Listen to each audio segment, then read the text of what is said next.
Hello everyone, आपका मेरे channel KNIS में स्वागत है। तो चलिए आज शुरू करते हैं आज का न्यूज एनालिसिस बिना कोई देरी किए। तो सबसे जो आज का जो हेडलाइंस है वो है कोविड-19 के बारे में जो बोला है। क्या अब कोविड-19 जो है वो एक इंडेमिक बन गया है? जो पहले कोविड-19 पैंडेमिक था, क्या वो अब पैंडेमिक से इंडेमिक बन गया है? तो पैंडेमिक क्या होता है हम लोग ये देखेंगे, इंडेमिक क्या होता है और डिफरेंट डिफरेंट वेरिएंट्स क्या है कोविड-19 के, जो जिसके कारण इतना बढ़ा है। अगला जो है वो है क्रिप्टो मार्केट जो है वो क्रैश कर रहा है। तो क्यों क्रिप्टो मार्केट क्रैश कर रहा है?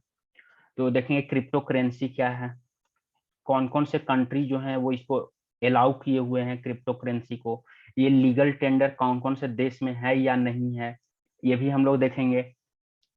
उसके बाद अगला जो न्यूज है वो है क्रेडिट कार्ड को जो है वो यूपीआई से कनेक्ट करने के लिए आरबीआई जो है वो प्रपोजल दिया है।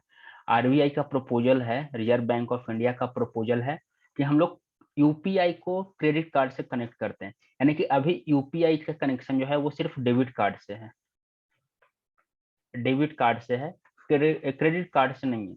तो अब बोला जा रहा है कि इसको क्रेडिट कार्ड से भी कनेक्ट कर दिया जाए, ये ऐसा ये आरबीआई का प्रपोजल है। उसके बाद अगला जो रिपोर्ट है वो है NSO, national statics organise office जो है वो रिपोर्ट लाया है। पीएलएसएस का periodic labour performance survey report जो आया है उसमें बोला गया है कि जो अनएम्प्लॉयमेंट रेट जो है वो कम हो गया है। 2022 का जो फर्स्ट क्वार्टर यानी कि जनवरी से मार्च का जो पहला क्वार्टर है 2022 का, इसमें जो है अनएम्प्लॉयमेंट जो है वो कम हुआ है। यानी कि अब जो है वो पहले जैसा एम्प्लॉयमेंट रेट जो है वो धीरे धीरे अब अपने पुराने नेचर पे आ रहा है। तो ये ओवरऑल जो है वो समरी था, इसको हम लोग देख लिए। अब हम लोग देखते हैं मेन न्यूज और इसको हम लोग एक्सप्लेन करते हैं। तो सबसे पहला जो न्यूज है वो है कोरोना के बारे में, कि कोरोना क्या एक एंडेमिक बन गया है या अभी भी पेंडेमिक है। जो अभी जो जैसे अभी हम लोग देख रहे हैं कि आज फिर से कोरोना का जो रेट है वो इंडिया में बहुत ज्यादा बढ़ गया है। आज का न्यूज है, कल जो है वो इंडिया में कोरोना 12,000 के राउंड में पहुंच गया है, फिर से 12,000 केसेज मिले हैं। यानी कि कोरोना धीरे धीरे फिर से तेजी से आगे बढ़ा, बहुत सारे कंट्रीज में फिर से न्यू वेव आया है हुआ है। चाइना अभी हाल ही में, चाइना फिर से वार्न किया है कि बीजिंग और संघाई में कुछ जो एक अलग वेरिएंट्स मिले हैं कोरोना के, जिसका जो रेट जो है वो 5% से ज्यादा है। यानी कि उसका जो स्प्रेडिंग रेट है सब जो है वो 5% से भी ज्यादा है। इससे पहले जो भी कोरोना का वेरिएंट या जो भी था उसका रेट 1 to 2% था, डेथ रेट भी 1 to 2% था। यहाँ पे बोला जा रहा है कि ये 5% से भी ज्यादा है, तो ये बहुत ज्यादा कंसर्न का है। इसी पे बिल गेट्स का भी एक स्टेटमेंट आया था कि ये सोसाइटी एंडिंग कोरोना बना हुआ है, कोरोना जो है वो सोसाइटी को एंड कर देगा अगर ये नया वाला जो वेरिएंट्स आया है अगर कंट्रोल नहीं हुआ, और तो इससे सोसाइटी एंड हो सकती है। तो इसी पर डिस्कशन है कि क्या ये जो कोरोना है वो अभी एंडेमिक में चला गया है।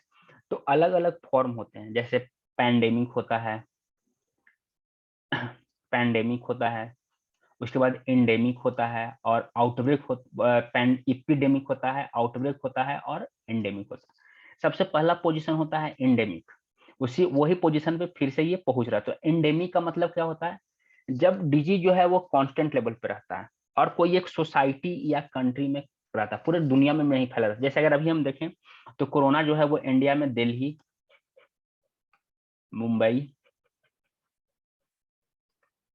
चेन्नई, ये सब कुछ लिमिटेड शहर में बहुत तेजी से बढ़ा। जैसे मुंबई में लगभग आज 6,000 या 7,000 के केसेज मिले कल, दिल्ली में भी 2,000 प्लस केसेज मिले।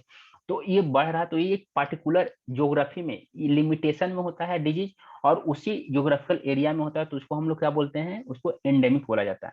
तो अभी जो है अभी ये इसी पोजीशन पे पहुंचा हुआ है कोरोना। आउटब्रेक का मतलब क्या होता है, जब बहुत तेजी से फैलने लगता है, बहुत ज्यादा नंबर केसेस का मिलने लगता है, यानी कि जस्ट इंडेमिक के बाद वाला पोजीशन होता है।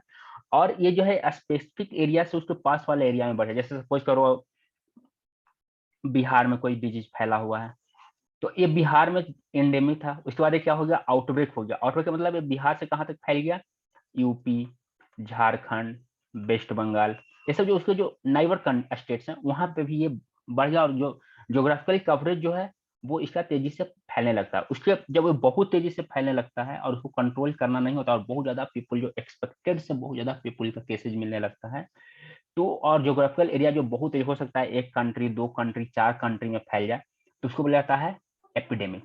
वो एपिडेमिक का पोजीशन होता है।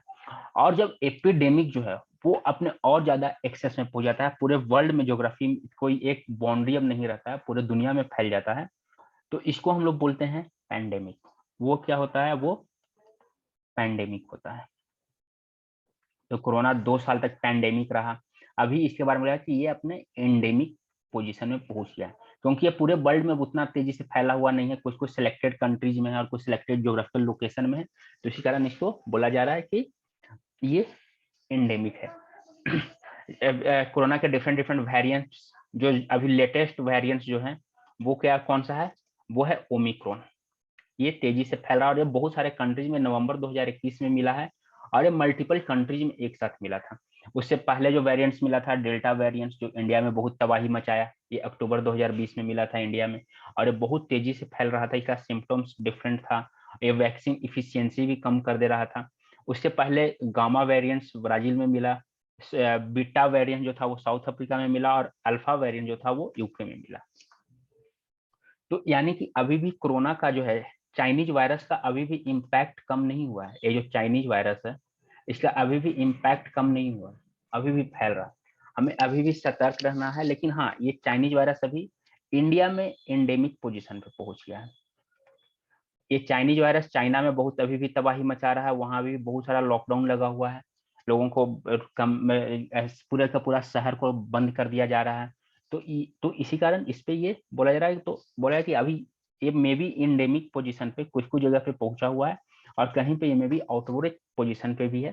तो ये सारा ये धीरे धीरे ये इंडेमिक पे पहुंच रहा है, और इसका सबसे बड़ा जो इंडेमिक में पहुंचने में सबसे बड़ा जो रोल निभाया है, वो निभाया है वैक्सीन। ऐसा बोला जा रहा है कि वर्ल्ड में, ये वर्ल्ड रिकॉर्ड रहा है हिस्ट्री में, वर्ल्ड हिस्ट्री में फर्स्ट टाइम किसी बीमारी का वैक्सीन इतना फास्ट डेवलप हो गया, इतना जल्दी डेवलप हो गया। इसके अलावा हमारे कंट्री में देखें तो हमारे कंट्री में इम्यूनाइजेशन जो है, इम्यूनिटी जो है, वो बहुत हेल्प किया, नेचुरल इम्यूनिटी लोगों में आ गया। तो ऐसा लगा कि जो ये इतना तेजी से ये बीमारी फैला, इतना तेजी से इसका आउटब्रेक हुआ, वो भी एक तरह से वरदान की तरह रहा कि जितना तेजी से ये फैला उतना ही तेजी से ये डाउन भी हो गया। यानी कि ये बहुत तेजी से बीमारी फैला, कोरोना का आउटब्रेक जो है पैंडेमिक में बहुत तेजी से बदला, लेकिन जितना तेजी से फैला उतना ही लोगों में ज्यादा इम्यूनिटी आते लगा, और ये धीरे धीरे कंट्रोल हो गया, उतना ही तेजी से ये कंट्रोल भी हुआ, इसीलिए ये एंडेमिक में पहुंच चुका है। ये मेजर आज का न्यूज था। इसके बाद अगला जो अगर हम न्यूज देखें तो वो है क्रिप्टो करेंसीज पे। इसमें बताया जा रहा है कि क्रिप्टो करेंसी जो है वो बहुत तेजी से क्रैश कर रहा है। तो क्रिप्टो करेंसी क्रैश क्यों कर रहा है? जैसे अभी 2 दिन पहले यूएस फेडरल जो था, यूएस फेडरल यानी कि यूनाइटेड स्टेट का आरबीआई, सॉरी यूएस का आरबीआई सेंट्रल बैंक, वो इंटरेस्ट को इंक्रीज किया है, इंटरेस्ट रेट को इंक्रीज किया। इंटरेस्ट रेट को इंक्रीज करने का मतलब क्या हुआ? जैसे हम लोग इंडिया में कुछ दिन पहले आरबीआई भी रेपो रेट इंक्रीज किया था, तो रेपो रेट या इंटरेस्ट रेट इंक्रीज करने का मतलब क्या हुआ? इसको एक सबसे बड़ा कारण माना जा रहा है क्रिप्टो क्रैश का। क्रिप्टो को क्रैश करने का ये भी एक कारण। तो इससे क्या होगा? अगर बैंक रेट बढ़ाते हैं, मतलब कि बैंक पैसा को स्क्वीज कर रहा है, बैंक पैसा को मार्केट से वापस ले रहा है। क्यों? क्योंकि इन्फ्लेशन बहुत हाई है। इन्फ्लेशन को रोकने के लिए बैंक जो है वो पैसा मार्केट से वापस लेता है। तो इसी को बोला जाता है, इसी को वो अलग अलग टैक्स रेट होते हैं वो बढ़ाकर ही करते हैं।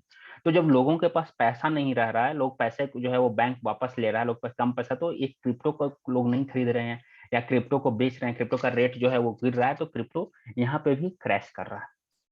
अब क्रिप्टो है क्या? क्रिप्टो करेंसी क्या है? तो क्रिप्टो एक तरह का क्या है? डिजिटल करेंसी है। डिजिटल करेंसी है जो कि लीगल टेंडर नहीं है, लीगल टेंडर नहीं है। अब ये लीगल टेंडर का मतलब क्या होता है? क्या है ये लीगल टेंडर? तो लीगल टेंडर का मतलब जो मनी गवर्नमेंट, सेंट्रल बैंक द्वारा एक्सेप्टेबल हो और लोग इसको लेने में हिचकिचाए नहीं, लोग इसको लेने में मना नहीं करें, लोग इसको इजीली एक्सेप्ट कर लें, कोई इसको मना नहीं कर करे। जैसे हमारा करेंसी, जैसे हमारा रुपया, क्वाइंस, बैंक नोट्स, ये सब क्या है, लीगल टेंडर है। अब इसी में चेक जो है, अगर हम चेक का बात करें तो चेक लीगल टेंडर नहीं होता, क्योंकि चेक जो है सब लोग एक्सेप्ट हमेशा नहीं करता है, कुछ लोग चेक लेने से मना करते हैं या नहीं करते हैं। उसी तरह अगर क्वाइन का बात करें तो क्वाइन के लिए एक टर्म यूज किया गया है, क्या, limited legal tender, limited legal tender. इसका मतलब क्या हुआ कि आप अनलिमिटेड क्वाइन किसको दे सकते हो, तो वो ना भी एक्सेप्ट कर सकता है, आप उस पर कोई केस या कुछ उस पर नहीं कर सकते हो, आप उससे झगड़ा नहीं कर सकते हो, वो आपसे आपसे अनलिमिटेड क्वाइन एक्सेप्ट नहीं कर सकता है। इसीलिए इसको क्या बोलते हैं, लिमिट। जैसे 1 रुपये का क्वाइन, 1 रुपये का क्वाइन कोई भी 100 रुपया, 100 क्वाइन या 1000 क्वाइन से ज्यादा वो एक्सेप्ट नहीं कर सकता। उसी तरह 10 रुपये का क्वाइन है, वो 1000 से ज्यादा या 10,000 से ज्यादा वो एक्सेप्ट नहीं कर सकता है। यानी कि इसका एक लिमिटेशन है, क्वाइन का लिमिटेशन है, आप इससे ज्यादा एक्सेप्ट नहीं कर सकते हो। तो लेकिन क्रिप्टो जो है वो बिल्कुल भी लीगल टेंडर नहीं है, क्रिप्टो लीगल टेंडर नहीं है। क्रिप्टो किस पे बेस्ड है, क्रिप्टो ब्लॉकचेन टेक्नोलॉजी पे बेस्ड है।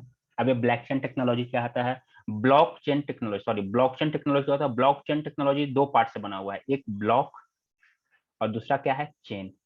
यानी कि अलग अलग ब्लॉक्स, इंफॉर्मेशन के ब्लॉक्स हैं, वो चेन से कनेक्टेड हैं, वो सब एक चेन में है, इसीलिए इसको क्या बोला गया, ब्लॉक चेन टेक्नोलॉजी। ये डिसेंट्रलाइज्ड लेजर होता है। डिसेंट्रलाइज्ड लेजर का मतलब क्या हुआ, इसका कोई ऑनर नहीं होता, ये पीयर टू पीयर होता है, P to P. P to P क्या होता है, जैसे इसका simple example peer to peer का क्या है, जैसे सपोज करो आप किसी से कुछ सामान लेते हो, तो सपोज आप किसी से कर्ज लेते हो, या किसी को आप अपना, सपोज करो अभी जो किसी को आप सामान अपना बेचते हो, आप किसान हो, आप अपना जो धान उगाए, गेहूं उगाए, बीट उगाए, वो बीट आप किसी को बेच रहे हो। अगर आप किसी थर्ड पर्सन के थ्रू बेच रहे हो तो वो, अगर आप किसी को डायरेक्ट बेच रहे हो तो वो होगा पीयर टू पीयर, आप उससे डायरेक्ट बात किए, डायरेक्ट आप बेच दिए, बीच में कोई थर्ड पर्सन नहीं है। अगर कोई थर्ड पर्सन आ जाता है तो वो पीयर टू पीयर नहीं होता है। यही पीयर टू पीयर है, मतलब डायरेक्ट जो है वो रहता है, इसका कोई कोई बीच में थर्ड पर्सन नहीं आता। जैसे हम बैंक का ट्रांजेक्शन सब करते हैं, बैंक में ट्रांजेक्शन करते हैं, तो इसको में थर्ड पर्सन होता है, बैंक।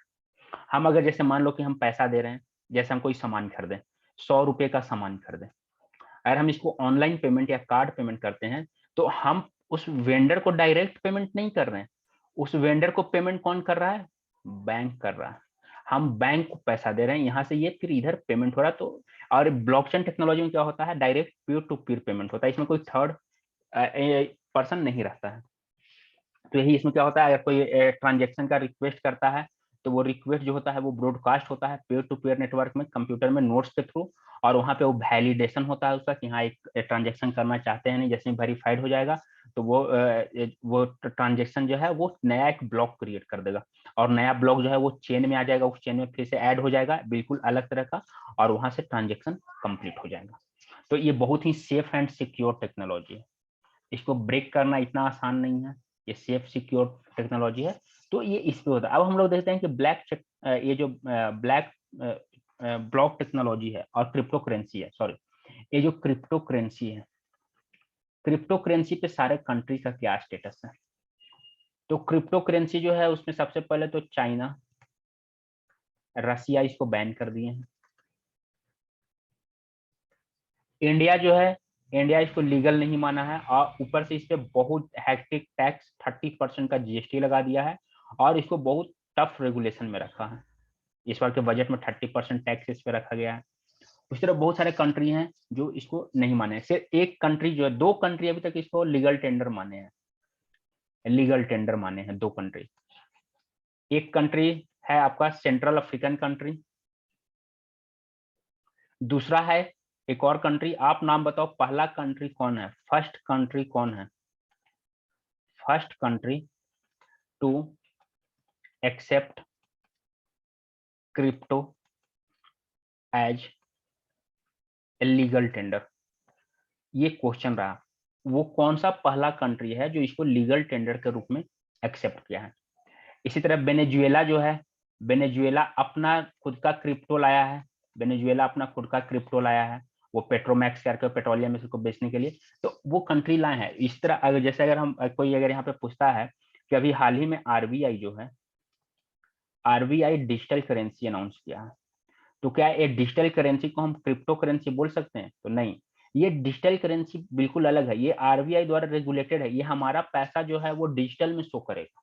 मीन्स इसका मतलब क्या हुआ, हमारा जो अकाउंट में पैसा है, account money minus ATM money, जो एटीएम से हम पैसा निकाल रहे हैं उसको माइनस करके जो हमारे अकाउंट में मनी है, वही हमारा डिजिटल करेंसी है।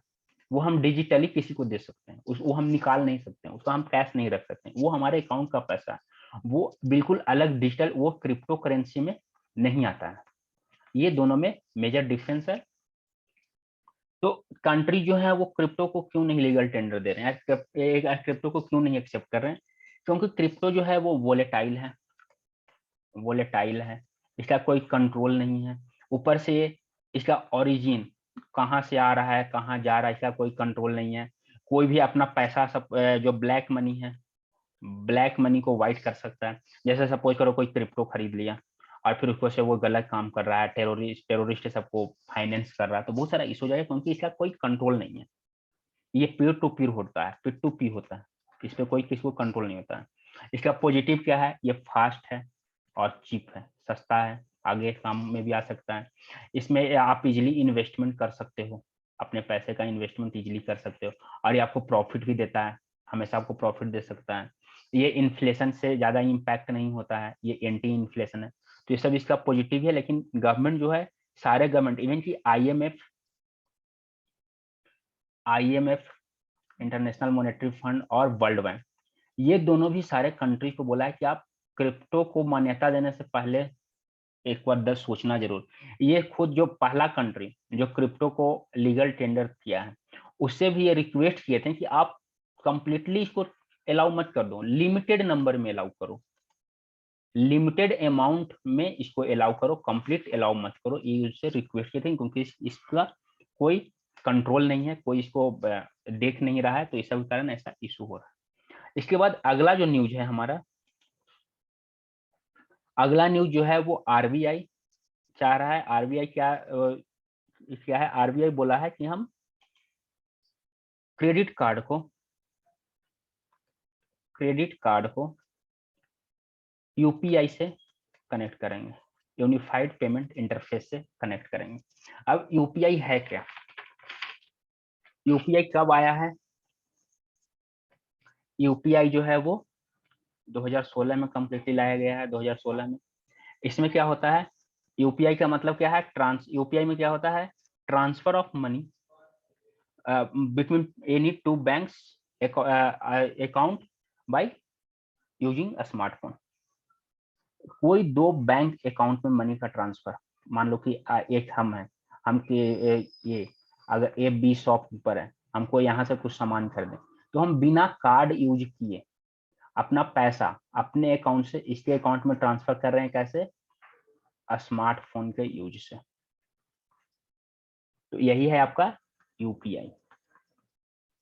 तो इससे एक डेबिट कार्ड अटैच है, यानी कि आप डेबिट कार्ड से यूपीआई में पैसा ट्रांसफर कर सकते हो या सारा कुछ कर सकते हो। अभी इसमें क्रेडिट कार्ड इसमें अटैच नहीं है, तो क्रेडिट कार्ड को भी अटैच करने का इस पे बात चल रहा है कि यूपीआई को क्रेडिट कार्ड से भी लिंक कर दिया जाए। इससे फायदा क्या होगा, जो हमारा जो ऑनलाइन पेमेंट है और ज्यादा बढ़ जाएगा।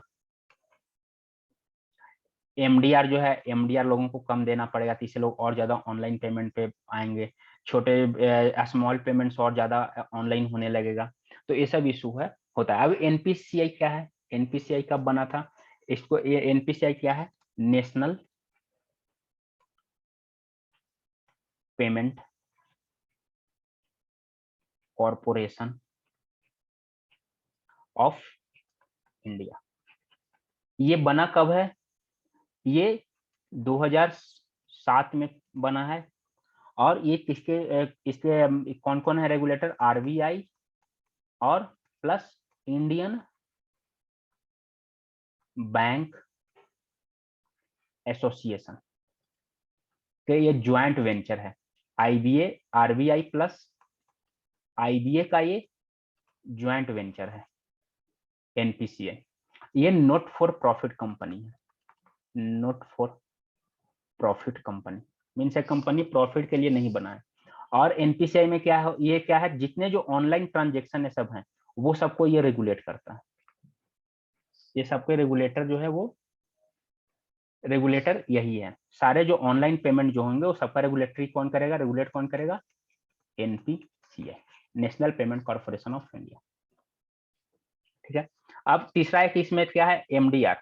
एमडीआर क्या है, मर्चेंट डिस्काउंट रेट। देखो जैसे हम किसी भी दुकान पे कार्ड पेमेंट करते हैं, कार्ड पेमेंट करते हैं, तो जब हम कार्ड पेमेंट करते हैं तो वो जो एक वहां पे जो पॉइंट ऑफ सेल जो लगा रहता है, वो मशीन जो लगा रहता है, पीओएस मशीन, उससे जब पेमेंट होता है तो जो जिसको हम पेमेंट, जो व्यापारी जो है, मर्चेंट है, उसको कुछ पैसा टैक्स देना पड़ता है, तो वो उसी को बोलते हैं एमडीआर। वो जो टैक्स वो देता है उसको एमडीआर बोलते हैं। ये टैक्स जो है ये 3 लोग के पास जाता है। किसके किसके पास जाएगा, एक टैक्स 3 पार्ट में डिवाइड होता है। किसके किसके पास जाएगा, सबसे पहले तो जिस बैंक से है, बैंक के जहां अकाउंट है वहां जाएगा। दूसरा क्या है, जो वेंडर, जो वेंडर वो पीओएस मशीन प्रोवाइड करवाया है, उसके पास थोड़ा जाएगा। और तीसरा किसी के पास जाएगा जिस कार्ड से हम पेमेंट कर रहे हैं। जैसे किसी के पास क्या होता है, किसी के कार्ड पे लिखा रहता है मास्टर कार्ड, किसी के पास मास्टर कार्ड है, किसी के पास वीजा कार्ड है, किसी के पास रुपे कार्ड है, या जो भी है। तो वो जो कार्ड प्रोवाइडर है, मास्टर कार्ड, जो master card company, visa provider company जो है, या रुपे कार्ड प्रोवाइडर जो है, नेटवर्क जो है, कुछ पैसा इसके पास जाता है। और वही जो हम यूपीआई से करते हैं तो इसका इशू हमारे पास नहीं होता, वो डायरेक्ट पेमेंट जाता है अमाउंट अकाउंट में। तो ये सब से भी, ये सब यहाँ पे ये प्रॉफिट है। इसीलिए आरबीआई एक प्रपोजल किया है कि हम क्रेडिट कार्ड को यूपीआई से लिंक कर दें। इसके बाद जो आज का अगला न्यूज है और जो आज का आखिरी न्यूज है वो है अनएम्प्लॉयमेंट रेट जो है वो पहले क्वार्टर में कम हो गया। एनएसए का जो नेशनल स्टैटिस्टिक्स ऑफिस जो है एनएसओ, वो रिपोर्ट निकाला है। और जो इसका जो पीएलएफएस रिपोर्ट जो है उसमें क्या बोला गया है, पीरियोडिक लेबर फोर्स सर्वे जो है,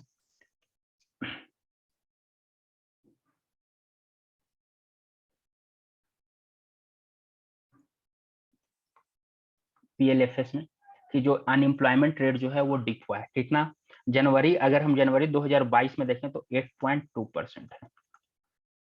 और वही जनवरी मार्च 2020 फर्स्ट क्वार्टर, और इसका अगर कंपेयर किए रहे अक्टूबर दिसंबर 2021 फोर्थ क्वार्टर, तो उस समय था 8.7%, अभी है 8.2%। अगर जैन मार्च 2021 पहला क्वार्टर, इससे ईयरली हम अगर कंपेयर करें, year to year compare, Y to Y compare, Y to Y compare का मतलब क्या होता है, सेम मंथ का नेक्स्ट ईयर का कंपेरिजन। तो अगर वाई टू वाई कंपेयर करें तो उसमें क्या था, 9.3% अनएम्प्लॉयमेंट रेट। अभी कितना हो गया, यानी कि वाई टू वाई में 1.1% कम हुआ है। अनएम्प्लॉयमेंट रेट जो है वो 1.1% कम हुआ है। तो इसमें क्या होता है, अनएम्प्लॉयमेंट और एम्प्लॉयमेंट रेट होता क्या, अनएम्प्लॉयमेंट रेट क्या है, हम लोग कैसे अनएम्प्लॉयमेंट रेट को निकालते हैं, इसको कैसे फाइंड आउट करते हैं। तो अनएम्प्लॉयमेंट रेट जो है वो क्या होता है, उसको निकालते हैं कैसे, percentage of unemployed person among the labour force. Labour force जो है, उस लेबर फोर्स में कितने परसेंट लोग अनएम्प्लॉयड है, लेबर फोर्स में कितने परसेंट लोग अनएम्प्लॉयड हैं, इसी से हम लोग अनएम्प्लॉयमेंट परसेंटेज निकालते हैं, अनएम्प्लॉयमेंट रेट निकालते हैं।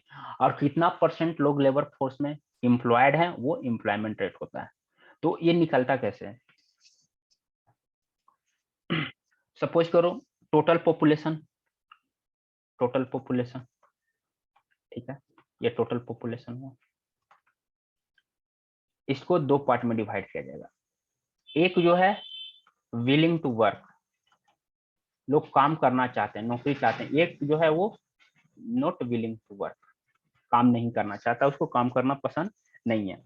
तो ये क्या हुआ, ये टोटल पॉपुलेशन हो गया। अब जो विलिंग टू वर्क जो है ये किस में आ जाएंगे, ये आ जाएंगे लेबर फोर्स में, ये लेबर फोर्स है क्योंकि ये काम करना चाहते हैं। और ये नॉट विलिंग टू वर्क का मतलब क्या है, ये वर्क के लिए अवेलेबल ही नहीं है, ये बोलेंगे हमको काम वाम नहीं करना, हमको वर्क नहीं करना, नॉट विलिंग टू वर्क। अब इसमें आता है दो, एक जो है वो एम्प्लॉयमेंट और एक अनएम्प्लॉयमेंट। मीन्स जो काम में है वो एम्प्लॉयमेंट होगा, जो काम में नहीं है वो अनएम्प्लॉयमेंट होगा। इसको काम चाहिए, ये wants to work but can't able to find out the job, तो ये क्या है, अनएम्प्लॉयमेंट। वो कुछ काम चाहिए लेकिन वो काम कर नहीं पा रहा है, और ये काम कर रहे हैं, तो ये आते हैं, ये दोनों मिलाकर क्या होते हैं, लेबर फोर्स होते हैं। इसी का परसेंटेज एम्प्लॉयमेंट और अनएम्प्लॉयमेंट रेट से निकलता है। तो अगर हम लेबर फोर्स पार्टिसिपेशन रेट देखें, तो लेबर फोर्स पार्टिसिपेशन रेट कैसे निकलता है, total number of employed person by total number of employed person और total number of unemployed person, यानी कि labour force by total population, इससे आपका क्या निकल जाएगा, लेबर फोर्स पार्टिसिपेशन रेट। उस तरह अगर हम एम्प्लॉयमेंट रेट देखें, तो एम्प्लॉयमेंट रेट कैसे निकलेगा, नंबर ऑफ एम्प्लॉयड पर्सन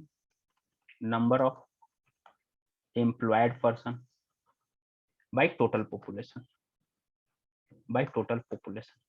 और उसी तरह नंबर ऑफ अनएम्प्लॉयमेंट रेट कैसे निकलेगा, number of unemployed person by total workforce. तो इस तरह से ये वर्कर पॉपुलेशन रेशियो जो है, ये जो है आपका है वर्कर पॉपुलेशन रेशियो। तो इस तरह से ये सारा कुछ फाइंड आउट होता है। इसमें भी अलग अलग होता है, इसमें भी अलग अलग फॉर्म पे निकलता है। जैसे अगर पूरे साल का रहेगा 1 ईयर का, तो उसको बोला जाता है यूजुअल एक्टिविटी स्टेटस, मतलब कि कोई पूरे साल काम के लिए अवेलेबल है और वो उसको मिल रहा है या नहीं मिल रहा है, ये सारा कुछ। एक होता है वीकली, साप्ताहिक, इसको बोला जाता है करंट वीकली स्टेटस।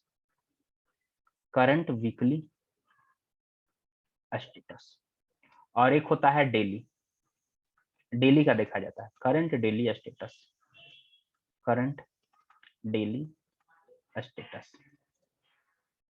तो अभी जो लेबर फोर्स का जो रिपोर्ट आया है एनएसओ के अनुसार, तो करंट वीकली स्टेटस में अर्बन एरिया में भी कितना अभी एम्प्लॉयमेंट रेट है, अनएम्प्लॉय जो अर्बन एरिया में लेबर फोर्स है वो कितने हैं, 47.3%। ये लेबर फोर्स है करंट वीकली स्टेटस में, यानी कि इतने लोग काम करना चाहते हैं करंट वीकली स्टेटस में, ये है। तो 1 ईयर का जो होता है यूजुअल एक्टिविटी स्टेटस, वो कैसे हम लोग फाइंड आउट करते हैं, तो अगर किसी को, जैसे इसमें भी दो है, एक तो है कि कोई काम करना चाहता है या नहीं, एक नहीं चाहता तो खत्म हो गया, जो करता है चाहता है उसमें भी दो होता है। अगर किसी को मिनिमम 30 डेज का काम मिल रहा हुआ है, कम से कम वो पूरे साल में अगर 365 दिन में से मिनिमम 30 दिन वो काम करता है पेमेंट के साथ, वेज के साथ, तो वो क्या है, वो एम्प्लॉयड में आएगा, वो अनएम्प्लॉयड नहीं है। अगर कोई 30 दिन से कम किसी को काम मिलता है या बिल्कुल नहीं मिलता है, तो वो आएगा अनएम्प्लॉयड में, उसी तरह करंट वीकली स्टेटस में अगर देखें, अगर कोई मिनिमम पूरा एक दिन 7 दिन में एक दिन काम करता है, तो वो एम्प्लॉयड में आएगा। अगर उसको एक भी दिन काम नहीं मिलता है तो वो अनएम्प्लॉयड में आएगा। इसी तरह करंट डेली स्टेटस में अगर वो डेली एक दिन अगर वो कम से कम 1 घंटा काम करता है, 1 आवर काम करता है बेच के साथ, या वो वीकली, इसमें भी एक हाफ डे होता है, फुल डे होता है, तो अगर वो हाफ डे काम करके हाफ डे बैठा हुआ है, तो वो मे बी वो हाफ डे के लिए अनएम्प्लॉयड है, वो हाफ डे के लिए एम्प्लॉयड है। तो ये सारा कुछ यहाँ पे देखा जाता है कि वो कितने साल के लिए कैसे उसका एम्प्लॉयमेंट है। तो मेनली जो एनएसओ है वो मेनली ईयरली और वीकली का रिपोर्ट निकालता है। इसके बाद अलग अलग टाइप का अनएम्प्लॉयमेंट होता है, डिफरेंट टाइप्स ऑफ अनएम्प्लॉयमेंट क्या क्या होता है, जैसे कि पहला आपका होता है साइक्लिकल, दूसरा क्या होता है साइक्लिकल अनएम्प्लॉयमेंट, दूसरा क्या होता है स्ट्रक्चरल, तीसरा क्या होता है फ्रिक्शनल, उसके बाद उस चौथा क्या होता है डिस्गाइज्ड, डिसगाइज्ड। उसके बाद अगला क्या होता है, ए ओपन अनएम्प्लॉयमेंट, ओपन, और under employment, under employment, under employment, और वॉलेंट्री अनएम्प्लॉयमेंट, वॉलेंट्री अनएम्प्लॉयमेंट। तो हम लोग एक एक को देखेंगे कि ये सब होता क्या है। तो साइक्लिकल अनएम्प्लॉयमेंट का मतलब क्या होता है? साइक्लिकल अनएम्प्लॉयमेंट, साइक्लिकल अनएम्प्लॉयमेंट का मतलब होता है जैसे सपोज करो डिप्रेशन, इकोनॉमी में डिप्रेशन आ गया, या आपका क्राइसिस आ गया, तो आपका नौकरी चला गया, आप अनएम्प्लॉयड हो गए। तो ऐसा कुछ इकोनॉमी में अप एंड डाउन जब होता है, तो जब नौकरी चला जाता है तो उसको, जब आप अनएम्प्लॉयड, तो उसको बोला जाता है साइक्लिकल अनएम्प्लॉयमेंट। स्ट्रक्चरल अनएम्प्लॉयमेंट क्या होता है? जैसे कुछ स्ट्रक्चर में चेंजेज आ रहा है, मान लो कि बहुत ज्यादा पॉपुलेशन राइज हो गया, या कुछ टेक्नोलॉजी को हम चेंज कर रहे हैं, सडन टेक्नोलॉजी चेंज हो रहा है, मशीनीकरण हो रहा है, मैकेनाइजेशन ये सब हो रहा है, तो ये क्या है, स्ट्रक्चर में चेंज आ रहा है, यानी कि ये हो गया स्ट्रक्चरल अनएम्प्लॉयमेंट, आप स्ट्रक्चर के कारण अनएम्प्लॉयड हो रहे हैं। अगला क्या है, फ्रिक्शनल अनएम्प्लॉयमेंट। फ्रिक्शनल अनएम्प्लॉयमेंट क्या होता है? सपोज करो आप एक कंपनी ए में जॉब कर रहे हो, आप कंपनी ए से रिजाइन कर दिए और आप कंपनी बी में जॉब ढूंढ लेने के लिए, कोई कंपनी बी सी डी किसी कंपनी में आप जॉब ढूंढ रहे हो, तो इस बीच में आप क्या हो गए, अनएम्प्लॉयड हो गए यहाँ से रिजाइन करके। तो इसको क्या बोला जाता है? इसको बोला जाता है फ्रिक्शनल अनएम्प्लॉयमेंट। आप फ्रिक्शनल में हो, एक से आप अभी जॉब ढूंढ रहे हो, तो आप अनएम्प्लॉयड हो गए, इसको बोला जाता है वन जॉब से अनदर जॉब में जब वो ढूंढते हैं, तो इसको बोला जाता है फ्रिक्शनल अनएम्प्लॉयमेंट। उसके बाद अगला क्या है, अगला है डिस्गाइज अनएम्प्लॉयमेंट। डिस्गाइज अनएम्प्लॉयमेंट क्या होता है? इसका मतलब होता है कि आप काम बहुत लोग कर रहे हैं, लेकिन प्रोडक्शन नहीं इंक्रीज हो रहा।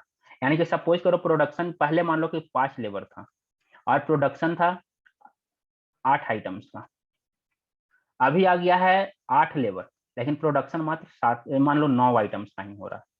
तो यानी कि प्रोडक्शन तो लगभग जीरो है, प्रोडक्शन तो नहीं हो रहा है। तो इसी को क्या बोला जाता है? इसको बोला जाता है डिस्गाइज अनएम्प्लॉयमेंट। उसके बाद है ओपन अनएम्प्लॉयमेंट। ओपन अनएम्प्लॉयमेंट का मतलब क्या है, या एजुकेटेड अनएम्प्लॉयमेंट भी इसको बोलते हैं। ओपन या एजुकेटेड मीन्स आप ट्रेंड हो, आप जॉब करने के लिए एकदम तैयार हो, आप पूरी तरह से स्किल्ड हो, लेकिन आपको काम नहीं मिल पा रहा है, आप जॉब अपने अपने क्वालिफिकेशन के अनुसार आप जॉब नहीं ले पा रहे हो, तो इस कारण ये ओपन अनएम्प्लॉयमेंट होता है। और लोग इसके कारण क्या करते हैं, माइग्रेट करते हैं। ओपन अनएम्प्लॉयमेंट के कारण ही लोग एक जगह से दूसरी जगह माइग्रेट करते हैं मेनली। अंडर अनएम्प्लॉयमेंट का मतलब क्या होता है? अंडर अनएम्प्लॉयमेंट का मतलब होता है कि आपके स्किल्स के अनुसार आपको जॉब नहीं मिल रहा है, जो मैन पावर जो है उसके अनुसार उनको जॉब नहीं मिल रहा है। तो जो जैसा भी हमारे यहाँ डेमोग्राफिक डिविडेंड बहुत हाई है, मैन पावर है, और इसका हम लोग सही से यूटिलाइज नहीं कर रहे हैं, तो ये क्या होगा, ये अंडर एम्प्लॉयमेंट होगा। जैसे सपोज करो कि एक कोई पीएचडी होल्डर्स है और वो क्या कर रहा है, प्यून का नौकरी कर रहा है। एक पीएचडी होल्डर प्यून का नौकरी कर रहा है, तो ये क्या हुआ, इसका जो स्किल्स है इसको हम लोग यूज कर पा रहे हैं, नहीं यूज कर रहे हैं, तो ये किस में आएगा, ये अंडर एम्प्लॉयमेंट में आएगा। वॉलेंट्री अनएम्प्लॉयमेंट क्या होता है, कोई अपने मन से जॉब नहीं करना चाहता, उसको जॉब की जरूरत नहीं है, वो ढूंढ भी नहीं रहा है, तो वो वॉलेंट्री अनएम्प्लॉयमेंट होता है। और ये जो है ये लेबर फोर्स में नहीं आते हैं, ये लोग लेबर फोर्स में इंक्लूड नहीं होते हैं, क्योंकि इनको जॉब चाहिए ही नहीं। तो ये डिफरेंट टाइप ऑफ अनएम्प्लॉयमेंट था। होप आप लोग को सब समझ में आ गया होगा, क्लियर हुआ होगा। तो आज के लिए हम लोग यहीं पे रोकते हैं, आज यही मेन आज का हाईलाइट था न्यूज का। अगर अच्छा लगा है तो आप लोग इसको लाइक कीजिए, शेयर कीजिए, सब्सक्राइब कीजिए। कल अगले दिन फिर से हम आज जो न्यूज हेडलाइंस न्यूज है, मेन न्यूज है, इंपॉर्टेंट न्यूज है, वो हम आप लोग के लेकर आएंगे। Thank you, continue studying.